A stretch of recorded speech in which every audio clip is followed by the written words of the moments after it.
8 साल का एक बच्चा 1 रुपए का सिक्का मुट्ठी में लेकर घूमने लगा। क्या आपकी दुकान में ईश्वर मिलेंगे?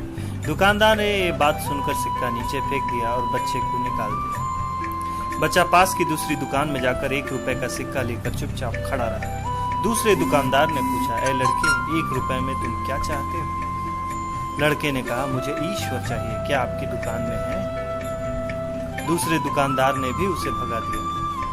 लेकिन उस अबोध बालक ने हार नहीं मानी। एक दुकान से दूसरी दुकान, दूसरी से तीसरी, ऐसा करते करते कुल 40 दुकानों के चक्कर काटने के बाद एक बूढ़े दुकानदार के पास पहुंचा। उस बूढ़े दुकानदार ने पूछा, तुम ईश्वर को क्यों खरीदना चाहते हो? क्या करोगे ईश्वर को लेकर? पहली बार एक दुकानदार के मुंह से ये प्रश्न सुनकर बच्चे के चेहरे पर आशा की किरणें लहरा गई।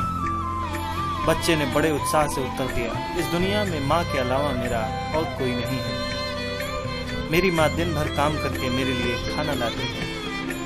मेरी माँ अब अस्पताल में है। अगर मेरी माँ मर गई तो मुझे कौन खिलाएगा? डॉक्टर ने कहा, अब सिर्फ ईश्वर ही तुम्हारी माँ को बचा सकते हैं। क्या आपकी दुकान में ईश्वर मिलेंगे? दुकानदार ने कहा, हाँ मिलेंगे। कितने पैसे हैं तुम्हारे पास? बच्चे ने कहा, सिर्फ 1 रुपए। दुकानदार ने कहा, कोई दिक्कत नहीं, 1 रुपए में भी ईश्वर मिल सकते हैं।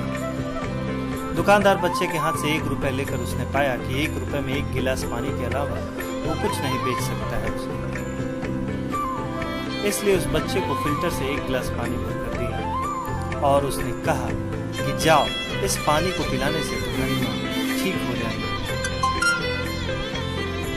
अगले दिन कुछ मेडिकल स्पेशलिस्ट अस्पताल में गए। बच्चे की माँ का ऑपरेशन हुआ और वह बहुत जल्दी स्वस्थ हो गई। डिस्चार्ज के कागज पर अस्पताल का बिल देखकर उस महिला के होश उड़ गए। डॉक्टर ने उन्हें आश्वासन देकर कहा कि आपको चिंता करने की कोई जरूरत नहीं है, टेंशन मत लीजिए। एक वृद्ध सज्जन ने आपके सारे बिल चुका दिए हैं और साथ में एक चिट्ठी भी दी है। महिला चिट्ठी खोलकर पढ़ने लगी। उसमें लिखा था कि मुझे धन्यवाद देने की कोई आवश्यकता नहीं है। आपको तो स्वयं ईश्वर ने ही बचाया है।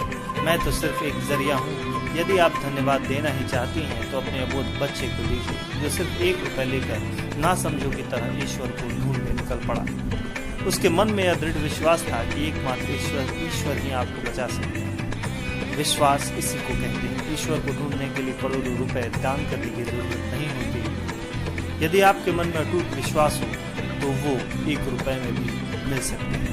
आइए इस महामारी से बचने के लिए हम सभी मन से ईश्वर को ढूंढें, उनसे प्रार्थना करें और उनसे माफी मांगें। ये वीडियो स्टोरी आपको कैसी लगी? अगर अच्छी लगी